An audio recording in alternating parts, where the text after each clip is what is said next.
तो बच्चों, एक बार फिर से आपका स्वागत है हमारे इस यूट्यूब चैनल स्टडी स्मार्ट पे। आज मैं आपको रिलेशन एंड जो रिलेशन पढ़ा रहा था उसी का आज एक बहुत ही इम्पोर्टेंट टॉपिक है, कंपोजिशन ऑफ रिलेशन। और यही आखिरी टॉपिक है Cartesian product of set and relation topic का। ये आखिरी वाला पोर्शन है। इसके बाद ये पूरा चैप्टर ख़त्म हो जाएगा और लगभग मैंने लिमिटेड नंबर ऑफ़ क्वेश्चंस ऐसे टाइप के करा दिए हैं कि अब आपके एक भी क्वेश्चन फंसने वाले नहीं हैं। और आप प्लेलिस्ट में जाके चेक कर सकते हैं, प्लेलिस्ट भी क्रिएट कर दिया है मैंने। आइए आज मैं कंपोजिशन ऑफ अ रिलेशन बता देता हूँ आपको। एक एग्जांपल के थ्रू बताऊँगा, डेफिनेशन बताने की कोशिश नहीं करूँगा मैं। देखिए, आपके पास अगर एक रिलेशन आर कुछ इस ऑर्डर्ड पेयर में दिया हुआ है और एस अगर इस ऑर्डर्ड पेयर में दिया हुआ है, अगर कोई कह दे इनका कंपोजिशन निकालो, कंपोजिशन का मतलब दोनों को जोड़ दो एक ही में। मतलब कि कहने का मतलब ये है, जैसे आपके पास fx था और आपके पास gx था, दो फंक्शन को अगर जोड़ना होता है तो आप fog कर देते हैं, fog, तभी तो। और इसका मतलब होता है f ऑफ gx, ये इसका मतलब होता है। मतलब जो भी आपका फंक्शन आएगा उसको gx के अंदर ले लेना है। वही काम आपको इसके साथ अगर करने के लिए कह दिया जाए, अगर कोई कह दे कि आप इसका SOR निकालें, क्या SOR मतलब कि composition of S with R, S और R का कंपोजिशन निकालना हो तो देखिए, अगर आपको SOR निकालना होगा तो सबसे पहले आपको R वाले में जाना होगा। जो इधर रहेगा, जो इस तरफ रहेगा, उसको पहले चेक करना होगा। तो देखिए 1 A हुआ। अब A पे लास्ट वाले पे आप रुक जाइए और चेक करिए क्या कोई इसमें है सेकंड वाले में जो A से स्टार्ट हो रहा है। हाँ, ये वाला है A से स्टार्ट।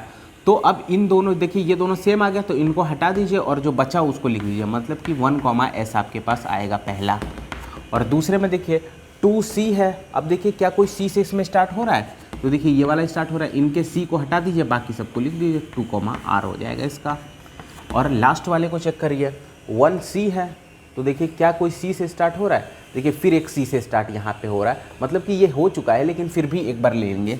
देखिए C और C कैंसिल हो जाएगा, बचेगा हमारे पास 1 R, तो 1 R हो जाएगा। और फिर अब देखिए 2D है, क्या कोई D से स्टार्ट हो रहा है, कोई नहीं स्टार्ट हो रहा है। इसका मतलब ये जो आपका बनेगा यही SOR की वैल्यू होगी। अब एक और सवाल आता है, क्या SOR हमने निकाला है, ROS निकाल सकते हैं इसका? तो चेक कर लीजिए क्या निकाल सकते हैं।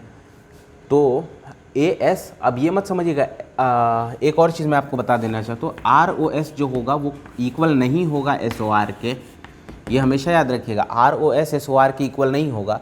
अब चेक कर लीजिए ROS क्या निकल सकता है। अब S वाले को पहले ले लेना है, तो देखिए 1S है, 1 S है, क्या कोई S से स्टार्ट हो रहा है, कोई नहीं स्टार्ट हो रहा है।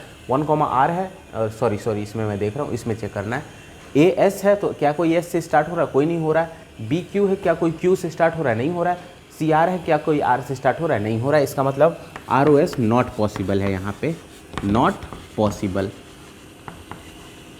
और एक और चीज़, अगर आपको कोई ROS का इन्वर्स निकालने के लिए कह दे, इन्वर्स, तो इसका मतलब होता है S inverse O R inverse, ये इसका मतलब होता है। अब S इन्वर्स क्या होगा? अब S इन्वर्स का मतलब होता है S वाले सेट में आप चले जाइए, जो आपका रिलेशन S है उसके इनको बदल दीजिए। मतलब कि A जहाँ पे लिखा है वहाँ S लिख दीजिए, S की जगह पे A लिख दीजिए, B की जगह पे Q लिख दीजिए, Q की जगह पे B। इनको आपस में एक्सचेंज कर दिया जाता है और वो हमारा इन्वर्स वाला आ जाता है। अब R इन्वर्स फिर से सेम करेंगे, इसको इसके साथ पलट देंगे। जैसे यहाँ पे 1 A, देखिए एक मैं लिख के दिखा दे रहा हूँ, पता नहीं शायद आप समझ ना पा रहे हो, तो इसी वजह से लिख लेता हूँ एक को।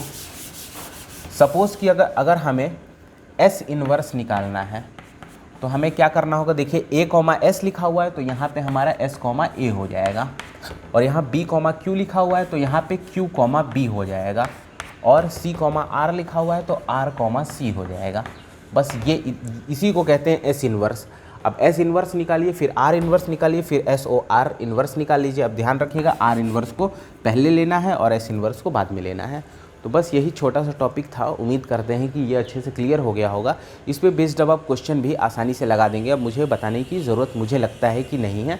और यदि फिर भी आपको अगर किसी भी क्वेश्चन में डाउट हो, कोई सा भी क्वेश्चन हो, इस बुक से या फिर कहीं से भी आप क्वेश्चन को उठाते हो, आप हमें एक कमेंट कर दीजिएगा कि ये क्वेश्चन बता दीजिए, मैं अवश्य ही बताने की कोशिश करूँगा। और यदि वीडियो पसंद आई हो तो लाइक, शेयर और सब्सक्राइब भी कर दीजिएगा। धन्यवाद।